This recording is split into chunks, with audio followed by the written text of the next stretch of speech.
Hi, welcome. Human is your capital. So the human capital leaders of this world, they have a very clear voice. They're saying that their talent is part of their business strategy. They're also saying that they need technology to realize that talent strategy. Even product-related companies that produce products today, they see the talent as the core of their business because they know without the right talent, they will never be succeeding and beat the competition. Talent acquisition. They also get the mindset that they need to look at contingent workers. Their typical focus is on permanent employees. But the contingent is becoming a large part of your population, so they need to look with a talent acquisition mindset to this contingent workforce. And what those human capital leaders as well say is, if we keep on doing the things that we did, we might not be able to engage with our talents in the future and not be able to find the right talent for organizations.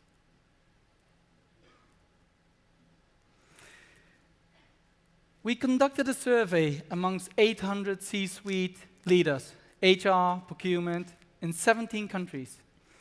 And there were 3 trends that really stuck out. So 78% of those surveyed people said that their talent strategy needs to have a measurable business impact. So they're doing everything that makes sure that talent is driving that strategy for their business. 76% says a person could be anything. That could be a perm employee, that could be a contractor, that could be a contingent worker. And that person could be anywhere on this globe. So geographical boundaries, they are vaguening when it comes to talent.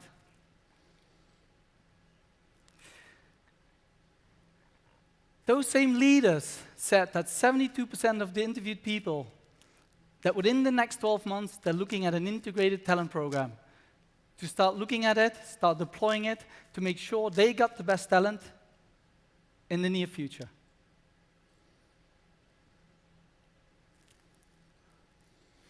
What does that mean from a total talent acquisition vision? There are 4 key elements that they find really important. First is visibility. Who do I have in the organization? Are they perm? Are they contingent? What form of contingent? How long are they with the company? What do we need to do with them to excel our business strategy? Workforce strategy. How do I build my workforce strategy to be able to realize that business strategy? Because that's the ultimate aim. How do we get there? How is my workforce suited for that? And internal mobility. Today I might be an engineer. And in the early days, an engineer would be educated, run an engineering job for 30 years and go with retirement. Today I might be an engineer, and in 5 years' time I might be a software developer or a bookkeeper. Because the skill shortage will force us to reskill our people that we have today, because we can't find them anymore in the world. And then the total talent agility. How do we make sure that our workforce is agile enough to adapt to any of the changes out there, to be able to come to that business strategy and the realization of that? If you look at a high level from a model perspective, somewhere in time there will be a job. We need to execute a job or work. For that we need people. So we need to find those people. We need to verify whether they're the right people. But in the early days, we would traditionally look at that. But I think in the new world, we need to have talent advisors. They truly sit with your hiring community, look at them, ask them all the questions, and see whether they have the right person to do the job.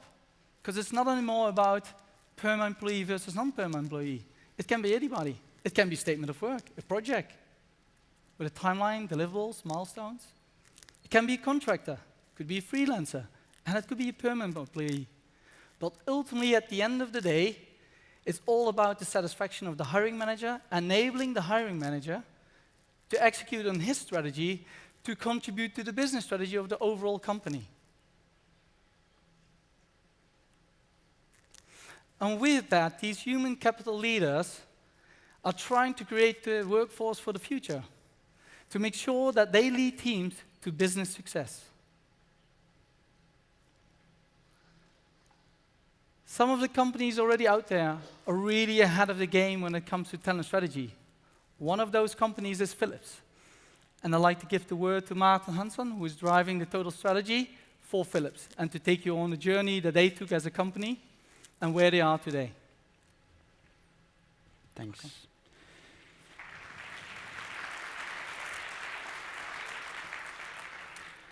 Thanks very much, Rachid, and I'm very happy to see so many people who are very interested in learning more about our journey. I will take you to the coming 2 hours, so please sit tight and listen carefully. I'm an HR director responsible for the workforce strategy. Philips is known to many of you for making televisions, light bulbs. That's what we don't do anymore. So we are truly focusing on being a leader in the health technology space and in the end enabling better health, better care at lower cost. So did you know that 70% of all healthcare costs are spent on diagnosis and treatment currently? Philips wants to move away from that and move away from looking only at sick care, but try to aim for helping consumers and patients throughout the entire health continuum, as we call it. From healthy living in a healthy home, in a healthy environment, from prevention, from diagnosing and treating people for their illness, and enabling recovery and chronic care at home, for example. We see the worlds of consumer care, of health providers, professional care colliding, and we as a company, we're moving away from being a product selling company to an integrated solution selling company with one key enabler, which is data. So as a company, we're doing pretty well with this strategy.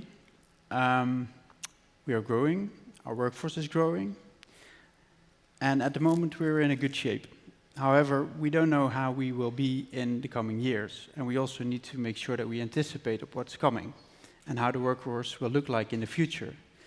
And what we do see is that the workforce is going to be blended. It's going to be changing more rapidly than we all think.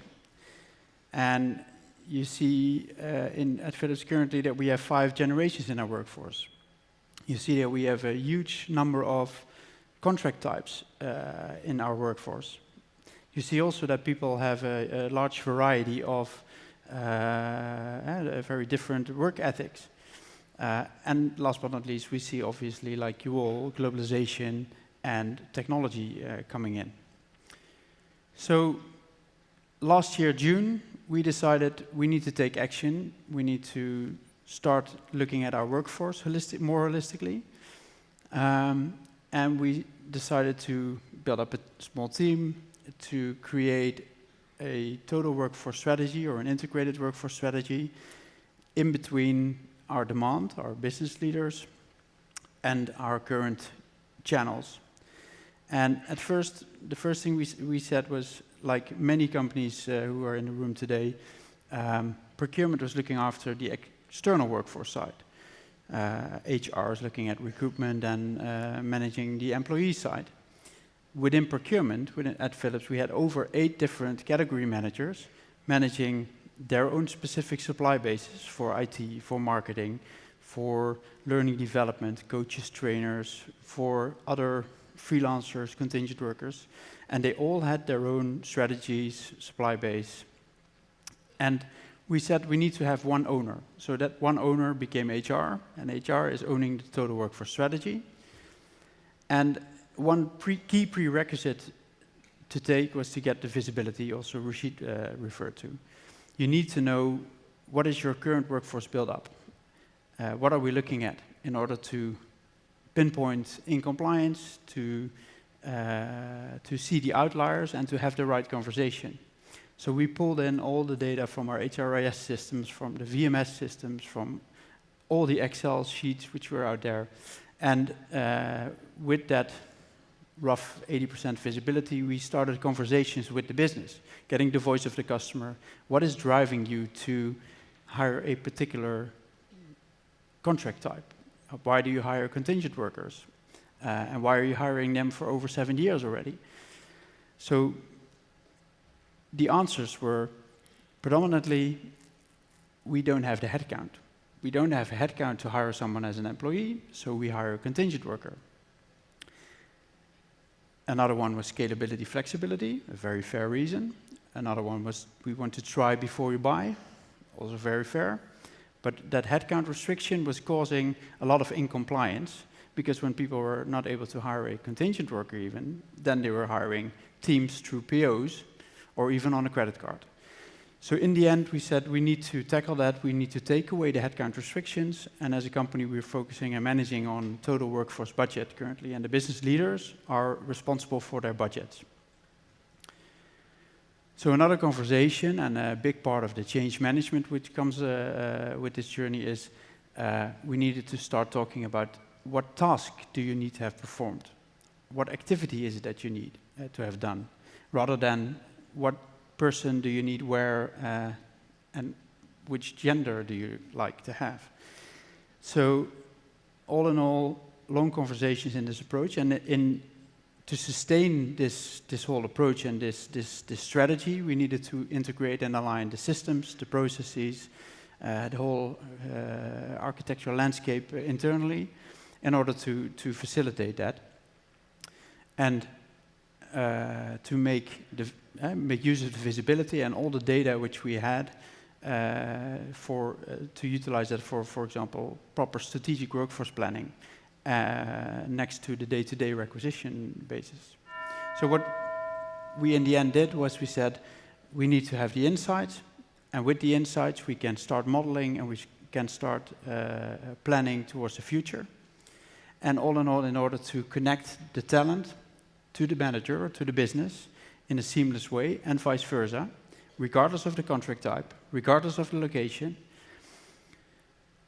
And we should use our employer brand much more than we do today. We need to see if we can hire ourselves directly rather than using suppliers.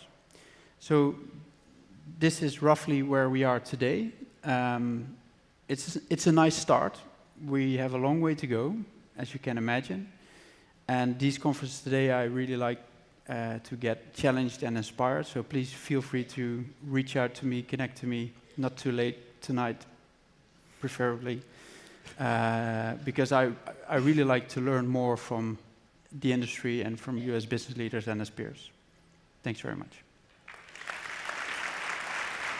Thank you, Martin Hansson. Thank you very much, Global Head of Workforce Strategy for Philips. Please take one of those beautiful white chairs. And you, Rachid Schmitz, is going to host the panel discussion. Let me introduce the other panelists to take the floor. David Hand, Director of Global Business Services for ACCA. And Agnieszka Orłowska, IMEA Director for Customer Experience and Head of Wrocław site, Google, Vice President of ABSL.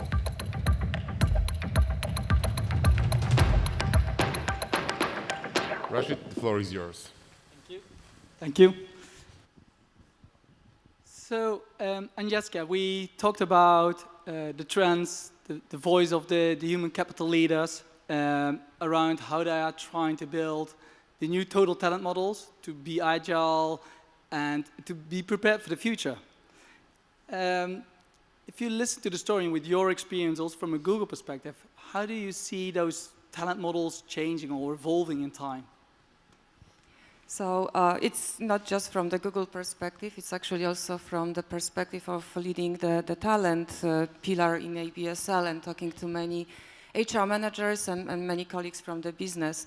So there are different trends. The first trend that I'm observing is actually the fact that when we talk about change, transformation, disruption, it's nothing new anymore. It's kind of business as usual. But then every time when we talk about change and disruption, we hear agility.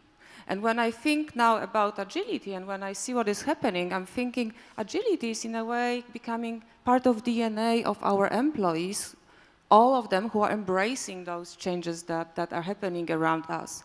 So in business, agility is becoming the most critical skill that will make us successful in our current jobs, but it's also kind of a transferable skill that we should have if we want to move on to other, next jobs, next companies, and still be successful. So the concept, the values and the skills, that's agility, that's at the top where I see it. The other thing is we see agility required in the way we work with customers. And I had fascinating discussions recently on the project management and of course Agile or Scrum or Waterfall. And what I learned is that it's really, you need to pick up the right methodology to fit your customer demands. And sometimes you need to slow down or sometimes you need to speed up. But agility in your approach to customers is essential, and it's one size doesn't fit all. You really need to understand what is the right methodology or way of working to pick up. And the last one, and Martin, you were talking about that, is, under one roof, we see an interesting mix of employees. And employment contract is not necessarily something that people who want to work for us is the most important aspect. They are really looking for flexibility, for freedom. So how can we create an interesting working environment for employees, contractors, freelancers, vendors and other partners? That's an interesting trend that I see, and I'm not sure, how agile our lawmakers and regulators are to ensure that we can really successfully create such a working environment with that mix. Yeah, and that's very interesting, because if you look also what is happening now in the world is around digitization. And companies see really quickly the scarcity kicking in on some key roles. Interestingly enough, when we did the survey and we were asking about what are you doing around reskilling your workforce instead of trying to find maybe the impossible in the marketplace, only 11% of those talent leaders are actually thinking about reskilling them, which was, to me, a very low number if you know that the shortcoming in skill set is coming very fast. And David, so I would be interested from your view on how companies get prepared for this sort of reskill or not, and how they should embed that in their roadmap, and what you think that impact is going to be. Yeah. Okay. Well, I mean, first of all, that figure of 11% doesn't surprise me. Anecdotally, I certainly see the same thing. And there's a gap here, and I think you showed it in your survey as well, between what the C-suite is saying in terms of the value they place on talent and what they're actually tangibly doing about it. And we did something similar 18 months ago. We asked CFOs what they were doing, what they felt about their talent models, and 85% of CFOs we interviewed globally said talent is absolutely vital to our success, and 72% of them said we're not doing a very good job of managing our talent. And so there's this gap. It's still there. It hasn't changed in years. And I think there are organizations who are, managing talent effectively, have very good talent strategies in place. And I think, it was very interesting to see what Phillips have been doing. And I have some insider knowledge because I have a few friends who work at Phillips. So, and I can say it does seem to be working. But I'm sure Martin would agree, doing something like that, it's a big investment. It's a financial investment, it's a time investment as well. And I think, unfortunately, too often, companies maybe don't prioritize their resources towards talent. Resources are being spent and used elsewhere instead. And possibly, that's partly because it's sometimes hard to see a real tangible payback. It's very hard to measure the quality of your talent, in a business case. Putting numbers around it, it's a difficult thing to do. But I think certainly we are seeing some companies starting to think very carefully about how technology is impacting them today, but more importantly, how it's going to impact in the next 3 to 5 years. And I think if you look at some of the key emerging technologies, things like blockchain, for example, data analytics, you could argue it's already emerged, there is a shortage of talent for these areas. And to be frank, I don't think that talent or enough of that talent is going to come from university graduates. Universities are not providing enough of that talent today. And many of the companies I ask, I say, where's that talent going to come from? A lot of them say, well, we'll buy it in. Great, but where from? So, you know, we're encouraging companies to, yeah, of course you have to think about your talent needs right now, but start thinking about the direction of your organization, how it's going to look like in the next 3-5 years, and start working on how you build that capability internally as much as possible. Easier said than done, but it needs to be thought of as a real long-term strategic plan as opposed to a sort of tactical response to an immediate need. Okay, thanks, David. And that nicely fits into sort of the roadmap that Philips is taking. So they saw what is happening in the marketplace, and they're transforming from a product-related company to a more service-related company. And their view on total talent management is, I think, it's ahead of the market, or it's at least leading the market. But also with that, probably some of the challenges came. So Martin, maybe you can share with the audience a little bit of some of the challenges you find, and maybe also some of the already success that you see by driving this new model and the direction that you're taking as a company. Yeah, sure, of course. Thanks. Having a view is one thing. Implementing it is, and well, convincing people to implement that's another one. I think you need what we clearly had was a sense of urgency to implement it. So. Looking at the shift we were making as a company, we needed funds to invest in acquisitions and to strengthen our strategy. But at the same time, we also changed into a more digital IT company. So we needed scarce talent in the STEM area, which also led to that talent availability need. I think you mentioned government. That's definitely one challenge. Also in this on this topic, it is well, looking at the more conservative countries. It is very difficult to change that labor market and to try to be more agile, if you will. And secondly, changing a huge organization. And the behavior and the mentality internally, that's also a big challenge. So you need to talk a lot and have a lot of conversations in order to make the changes happen. And looking at what it brought so far in terms of tangible results, if we only look at our contingent labor spend, so agency workers, freelancers, we spend roughly 360 to 400 million annually in euros. Globally, and just by creating the visibility and the awareness, setting a policy, global definitions, making the managers aware of their choices, we saw a decrease of the bill rates, of the pricing going down more in line with what we pay our employees. We saw shorter tenure lengths. So we converted a lot of people because it doesn't make sense to hire a temp for 7 years. And we also increased compliance by funneling the demand more towards one program. We work with strategic partners. We have a global managed service provider strategy, and they are the gatekeepers and ensuring compliance on one hand, but also they ensure that managers are not pre-setting the rates and those kind of things. So that already led to a decrease in contingent labor cost last year of 12 million euros. So we see very tangible results. It hardly covers my salary, but we're getting in the good direction. All right, thank you, Martin.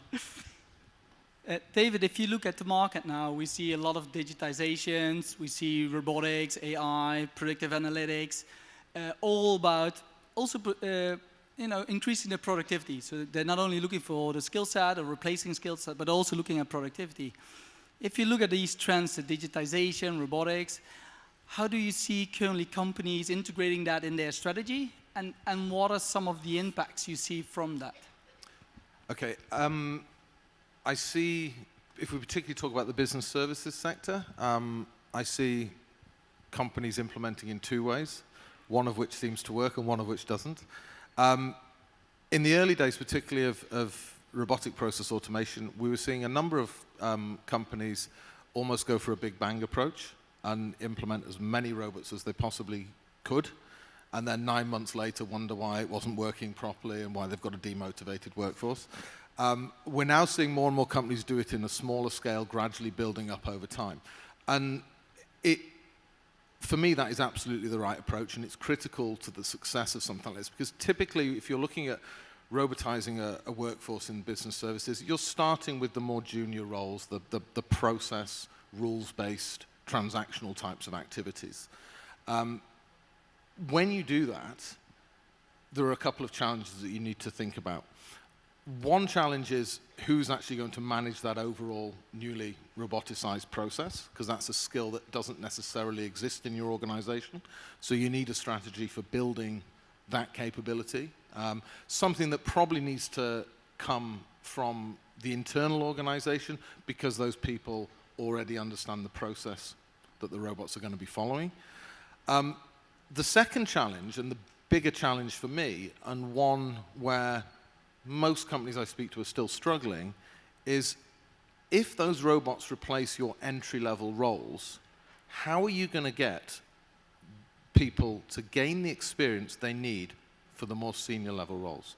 So if the new entry-level role for a human requires 3 to 4 years experience, how's somebody going to get that experience if all the jobs for fresh graduates are taken over by robots?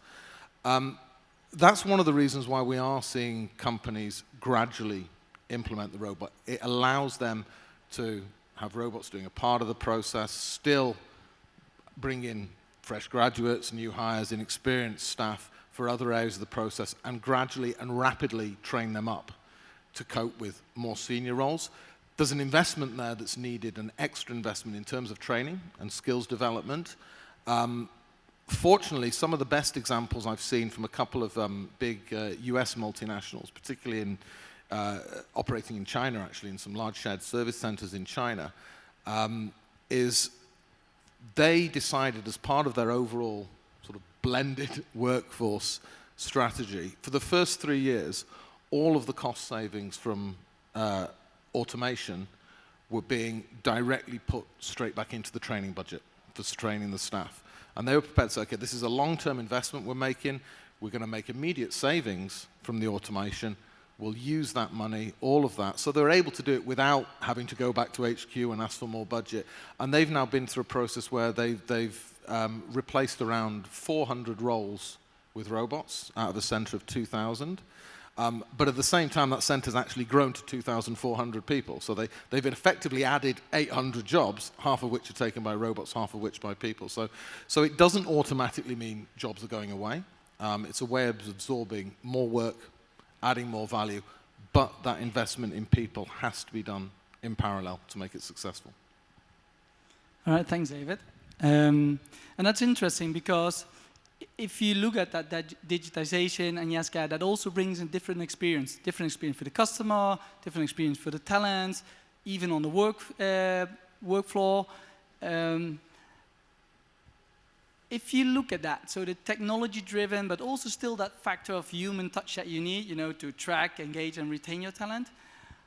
What is your vision on how you make technology work together with that human touch, and also, to David's point, where you're not necessarily replacing people, but you're building an engine to grow your business? So, Google is setting trends in technology, right? So when I think about the customer experience, but then also employee experience, for our Googlers, for employees, it's already being part of this technology trend setting. That's part of a great experience. And it really starts with technology at how we use it for our daily work, right? And it's really thinking about geographical presence, like, you know, people working around the world in different time zones. Just the fact that you can have tools that will help you or enable you to just work effectively on the shared documents, just having video conferences, and you don't have to travel to Singapore to meet someone. That's an important component of the overall experience. The second thing is it's cool to be part of dog fooding and really, you know, checking and you know, experiencing all the products that the company will later on commercialize or just give for free to people, right? So the dog fooding is a big thing in Google, and that's definitely part of the customer employee experience. And the last thing that was really cool a few weeks ago, I saw the Google Duplex. I hope you've seen it. If not, go to YouTube, put Google Duplex, and you will see it on your own. But that was the AI in action. So we talked a lot today about automation, artificial intelligence, machine learning. But when I saw our AI assistant really making a phone call and having a real conversation with a hair salon to book an appointment, and then calling a restaurant and having a real conversation to book a table for 7 people, that was an eye-opening to me. And then, of course, I immediately thought like, I have this long to-do list. Can I ask my, you know, assistant and make it all for me and just make the phone calls, just get the things done, right? That's personal perspective. But then business-wise, I'm thinking, oh my God, this is coming. How quickly and at which scale we will really embrace this technology in business world. And I know there are lots of fears that, you know, robots will take the jobs of our people. I think, you know, several people today already proved with numbers that this is not going to happen.